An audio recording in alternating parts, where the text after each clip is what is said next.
এই তো কয়েক সপ্তাহ হলো আমরা সকলে খুব কৌতূহলের সাথে সূর্যগ্রহণ উপভোগ করলাম, কিন্তু আমরা কি জানি আল্লাহ তাআলা কেন এই সূর্যগ্রহণ ঘটিয়ে থাকেন? চন্দ্র ও সূর্য আল্লাহর সৃষ্টি, এরই প্রমাণস্বরূপ আল্লাহ এ দুটির উপর গ্রহণ প্রদান করেন। এটি আল্লাহ তাআলার শক্তিমত্তার নিদর্শন বই কিছুই নয়। চন্দ্র ও সূর্যগ্রহণ তার পূজারীদের প্রতি আল্লাহর পক্ষ থেকে এই সতর্কবাণী পৌঁছে দেয় যে এ দুটো অন্যান্য সৃষ্টির মতো আল্লাহর এক সৃষ্টি, এরা উপাসনার যোগ্য নয়।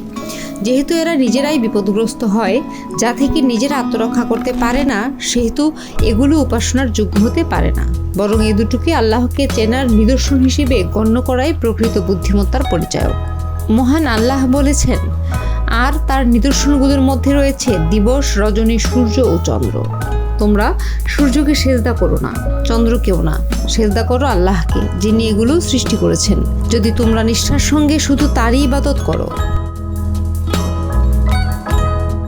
জাহিলি যুগে মানুষ ধারণা করত যে বিশ্বে কোনো মহাপুরুষের জন্ম, মৃত্যু কিংবা দুর্যোগ, দুর্ভিক্ষ প্রভৃতির বার্তা দিতে সূর্য বা চন্দ্রগ্রহণ হয়ে থাকে। ইসলাম একে ভ্রান্ত ধারণা আখ্যায়িত করেছে এবং গ্রহণকে সূর্য ও চন্দ্রের উপর একটি বিশেষ ক্রান্তিকাল বা বিপদের সময় বলে গণ্য করেছে। এজন্য সূর্য বা চন্দ্রগ্রহণের সময় মুমিনদের নির্দেশ দেওয়া হয়েছে তারা যেন এই সময় অন্যান্য কাজকর্ম বন্ধ রেখে আল্লাহর জিকির, তাসবিহ, দোয়া, সালাত প্রভৃতি আমল করে। হাদিসের আলোকে চন্দ্র ও সূর্যগ্রহণ।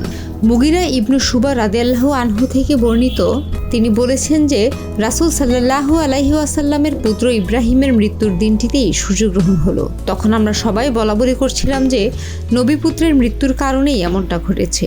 আমাদের কথাবার্তা শুনে রাসূল সাল্লাল্লাহু আলাইহি ওয়াসাল্লাম বললেন, সূর্য এবং চন্দ্র আল্লাহর অগণিত নিদর্শনের মধ্যে দুটি নিদর্শন। কারোর মৃত্যু কিংবা জন্মগ্রহণের ফলে চন্দ্র বা সূর্যগ্রহণ হয় না। আয়েশা রাদিয়াল্লাহু আনহা থেকে বর্ণিত, রাসূল সাল্লাল্লাহু আলাইহি ওয়াসাল্লামের জামানায় একবার সূর্যগ্রহণ হলো। গ্রহণ শুরু হওয়ার সঙ্গে সঙ্গে রাসূল সাল্লাল্লাহু আলাইহি ওয়াসাল্লাম দ্রুত মসজিদের দিকে ধাবিত হলেন এবং সবাইকে মসজিদে আসতে আহ্বান জানালেন। তিনি নামাজে দাঁড়ালেন এবং এত দীর্ঘ করলেন যে এই জামায়াতে আগে কখনো এমন করেননি। এরপর রুকুতে গেলেন এবং রুকু এত দীর্ঘ করলেন যে আগে কখনো করেননি। এরপর দাঁড়ালেন কিন্তু সিজদায় গেলেন না এবং দ্বিতীয় রাকাতেও কিরাত দীর্ঘ করলেন। এরপর আবার তিনি রুকুতে গেলেন এবং তা আগের চেয়ে আরও দীর্ঘ করলেন। রুকু সমাপ্ত হলে দাঁড়ালেন এবং এরপর সিজদায় গেলেন এবং তা এত দীর্ঘ করলেন যে আগে কখনো এমনটা করেননি। এরপর সিজদা থেকে দাঁড়িয়ে প্রথম 2 রাকাতের ন্যায় দ্বিতীয়বারও ঠিক একইভাবে নামাজ আদায় করলেন। ততক্ষণে সূর্যগ্রহণ শেষ হয়ে গেছে। নামাজ সমাপ্ত হলে তিনি আল্লাহর প্রশংসা পেশ করে খুতবা প্রদান করেন। তিনি বললেন, সূর্য এবং চন্দ্র আল্লাহর অগণিত নিদর্শনগুলোর মধ্যে দুটো নিদর্শন। কারণ মৃত্যু কিংবা জন্মগ্রহণের ফলে চন্দ্রগ্রহণ বা সূর্যগ্রহণ হয় না। অতএব যখনই তোমরা চন্দ্রগ্রহণ বা সূর্যগ্রহণ প্রত্যক্ষ করবে, তখনই আল্লাহকে ডাকবে, তার বরত্ব ও মহত্ব প্রকাশ করবে এবং নামাজে রত হবে। আবু মুসা রাদিয়াল্লাহু আনহু থেকে বর্ণিত, রাসূলুল্লাহ সাল্লাল্লাহু আলাইহি ওয়াসাল্লামের যুগে একবার সূর্যগ্রহণ হয়েছিল। তখন তিনি উঠে দাঁড়ালেন এ আশঙ্কায় যে কিয়ামতের মহাপ্রলয় বুঝি সংঘটিত হবে। তিনি দ্রুত মসজিদে এলেন, অত্যন্ত দীর্ঘ কিয়াম, দীর্ঘ রুকু ও দীর্ঘ সিজদার সঙ্গে নামাজ আদায় করলেন।